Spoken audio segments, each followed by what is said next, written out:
মানসত চাবলৈ আহিলে যে আমাৰ পৰ্যটনৰ কেনেকুৱা ইয়াত উন্নয়ন হৈছে, পৰ্যটনটো ডেভেলপমেণ্ট কেনেকৈ হৈছে, কাৰণ মানসটো হৈছে এটা অভয়াৰণ্য, that is a different part, but in Assam where there is a forest, where there is a national park, there is tourism. চাবলৈ আহিলে যে কেনেকুৱা গৈছে, আৰু আমাৰ কনচেপ্টটো হৈছে কি মানে বিয়ণ্ড মানস, কাৰণ নেশ্যনেল পাৰ্কত গ'লে ধৰক আমি ৱাইল্ড লাইফৰ বস্তুবিলাক দেখিলোঁ, মূৰা চৰাই দেখিলোঁ, গড় দেখিলোঁ, কিন্তু টুৰিষ্ট কলটো এটা টুৰ মাৰি তাত ৰৈ নাথাকে।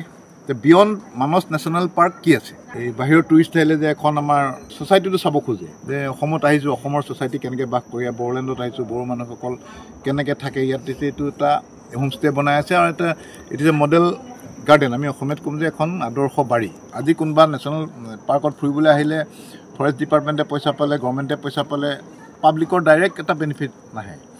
আজি সেইখন চাবলৈ আহি কোনোবা যদি এনেকৈ গাঁওবিলাকত ঘূৰিলে, ক'ৰবাত হোটেলত খালে, ক'ৰবাত এনেকৈ গাঁৱত সোমাই পেলাই কিবা ট্ৰেডিশ্যনেল বস্তু কিনি ল'লে, সেই সৰুকৈ আমি গাঁৱৰ মানুহখিনিয়ে বেনিফিটটো পাব। কমিটি আছাম এছেম্বলিৰ তৰফৰ পৰা গোলাগাঁৱত অলপ স্পট ভেৰিফিকেশ্যন আৰু অলপ ইয়াতে ভিলেজৰ যি টুৰিজিমত ডেভেলপ হৈছে এইটো আমি চাবলৈ আহিছোঁ, আৰু আমি এটা স্পট চালোঁ, আৰু আমি 2-3টা স্পটত গৈ আছোঁ।